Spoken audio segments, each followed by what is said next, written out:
யாருக்கெல்லாம் சேரனை ரொம்ப பிடிக்குமோ மறக்காம நம்ம வீடியோக்கு ஒரு லைக் பண்ணிக்கோங்க. இப்போ கார்த்திகாவை சேரனுக்கு கல்யாணம் பண்ணி வைக்கலாம் அப்படின்ற எண்ணம் நிலாவுக்கு இல்லை. ஏன் அப்படின்னா நிலா வந்து சேரனுக்கு எப்படியாவது கார்த்திகாவை கல்யாணம் பண்ணி வச்சிடலாம் அப்படின்னு சொல்லிட்டு கார்த்திகாவை வர சொன்னாங்க. ஆனால் கார்த்திகா வரேன் அப்படின்னு சொல்லியும் வரலை. காரணம் என்னன்னா அவங்க அம்மா வந்து பிளாக்மெயில் பண்ணிட்டாங்க. ஸோ அதனால அவங்க வீட்டை விட்டு வெளியில வர முடியலை. அது ஒரு பக்கம் இருந்தாலும் அதுக்கப்புறமா அவங்க அம்மா வெளியில எங்கேயுமே போகவே இல்லையா, அதுக்கப்புறமாவது அவங்க வந்திருக்கலாம். ஆனா வரல. அட்லீஸ்ட் ஃபோன் போட்டாவது அவங்க சொல்லியிருக்கலாம் இந்த மாதிரி வரல அப்படின்னு ஏதாவது ஒன்று பண்ணியிருக்கலாம். இதுதான் நிலாவுக்கு பயங்கரமான கோவம். இனிமே கார்த்திகா யாரனாலும் கல்யாணம் பண்ணிட்டு போய்கிட்டோம், அவங்க வீட்டு பக்கமே போகக்கூடாது அப்படின்ற மாதிரி சொல்லியிருக்கிறாங்க.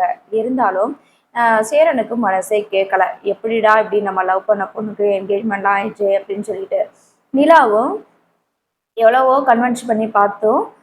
கார்த்திகாவை கல்யாணம் பண்ணி வைக்க முடியல இல்லையா, இதுக்கு மேலே என்ன பண்ண முடியும் அப்படின்னு சொல்லிட்டு விட்டுடுறாங்க. இப்போது நிலாவோட அண்ணி கால் பண்ணுறாங்க. கால் பண்ணிவிட்டு என்னாச்சு நிலா, நீ இப்போ கொஞ்ச நாளாக ஃபோனே பண்ணலை அப்படின்ற மாதிரி சொல்கிறாங்க.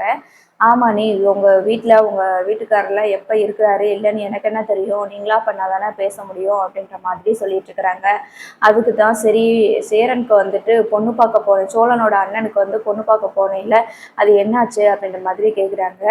இல்லைன்னே அவர் ரொம்ப நல்லவர், அவருக்கு தகுந்த மாதிரி பொண்ணு அமையலை அப்படின்ற மாதிரி சொல்லிட்டு இருக்கிறாங்க. அந்த நேரத்தில் நிலாவோட அண்ணன் இருக்காங்க இல்லையா, அவங்க வந்துடுறாப்புல. வந்துட்டு யார்கிட்ட பேசிகிட்டு இருக்க அப்படின்ற மாதிரி சைக்கிளில் கேட்குறாங்க. நிலா அப்படின்ற போது ஸ்பீக்கரில் போடு அப்படின்னு சொல்லி பேசுகிறாங்க. அதுக்கப்புறமா நிலா வந்துட்டு இருக்கிற நடந்த இன்சிடென்ட் எல்லாத்தையுமே சொல்கிறாங்க. கார்த்திகாவை கல்யாணம் பண்ணி வைக்கலாம் அப்படின்னு சொல்லிட்டு நினச்சோம், ஆனால் வரலை, ரொம்ப நல்ல ஒரு எனக்கு கூட பிறந்த அண்ணன் இருக்கானே உங்கள் புருஷன், அவனை விட இவர் ரொம்ப ரொம்ப நல்லவர் அப்படின்ற மாதிரி சொல்ல உடனே சசிக்கு வந்து கோவம் வருது. எப்படியாவது நிலா ஃபேமிலியை பழி வாங்கணும், நிலாவை பழி வாங்கணும் அப்படின்னு நினச்சிட்டு இருந்தவங்க என்ன பண்ணுறாங்கன்னா, இப்போ என்ன அவனுக்கு பொண்ணு கிடைக்கல அப்படி தானே, நம்ம வந்து ஒரு பொண்ணை நடிக்கிறதுக்கு ரெடி பண்ணி அனுப்பி விடுவோம் அப்படின்ற மாதிரி சொல்கிறாங்க. இப்போது ஏற்கனவே மேட்ரிமோனியெலாம் ரெக்வஸ்ட் கொடுத்து பார்த்துட்ருக்கோம் அப்படின்னு சொன்னாங்களா நிலா, அதனால் இவங்களும் ரெக்வஸ்ட் கொடுத்து சேரனுக்கு பொண்ணு பார்க்குறதுக்கு போகிற அளவுக்கு ரெடி பண்ணுறாங்க. சேரனுக்கு கல்யாணமும் முடிஞ்சிருது அந்த பொண்ணு கூட. அப்புறம் தான் தெரியுது நிலாவுக்கு ஒரே கன்ஃபியூஸாக இருக்குது.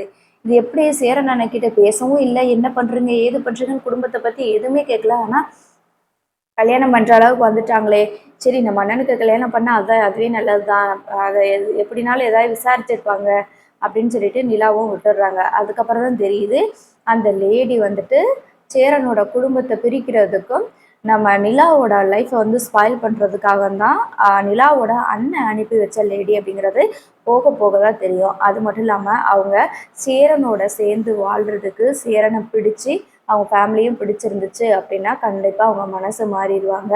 இப்படித்தான் அடுத்தடுத்த கதை கொண்டு போக போகிறாங்க. என்ன நடக்கு அப்படின்னு தொடர்ந்து பார்த்து தெரிஞ்சுக்கலாம். மறக்காமல் நம்ம சேனலை சப்ஸ்கிரைப் பண்ணி வச்சுக்கோங்க. தேங்க்ஸ் ஃபார் வாட்சிங்.